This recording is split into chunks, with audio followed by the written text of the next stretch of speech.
Here in Washington was something we rarely get from the Trump administration, an admission. It's not an admission of wrongdoing, just an admission by Jared Kushner that he took a few meetings with Russians.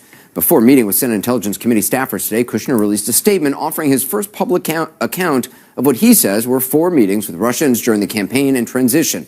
In this administration, and from this president who cries fake news anytime the Russian investigation comes up, it is something. For months now on Twitter, and in the very rare times he's answered questions on camera, the president, as you know, has dismissed anything involving Russia as fake news. The entire thing has been a witch hunt. It's all fake news.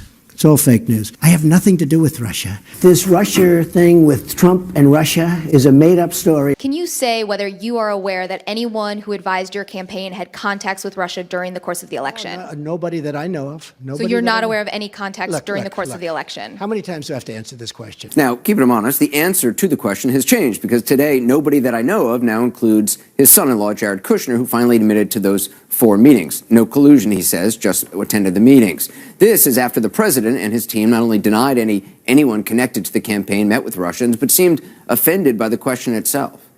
Did any advisor or anybody in the Trump campaign have any contact with the Russians who were trying to meddle in the election? Oh, of course not. Are there any ties between Mr. Trump, you or your campaign, and Putin and his regime?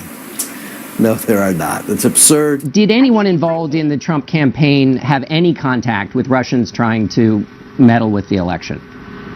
Absolutely not. We don't know of any contacts with Russian agents. Those conversations never happened. And this is time and time again, lie after lie. Why would there be any contacts between the campaign? Why there would be contacts is a question that remains to be answered. What we know now is there were contacts, and those contacts include Jared Kushner by his own admission, not fake news, real facts.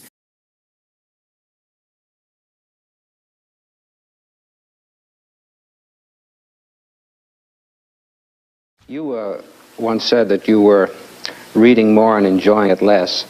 Are you still as avid a newspaper reader, magazine?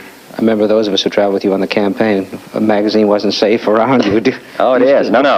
I think it's invaluable, even though it may cause you it's never pleasant to be reading things frequently that are not agreeable news, but I would say that it's an invaluable arm of the presidency as a check, really, on what's going on in administration. And more things come to my attention that cause me either concern or give me information.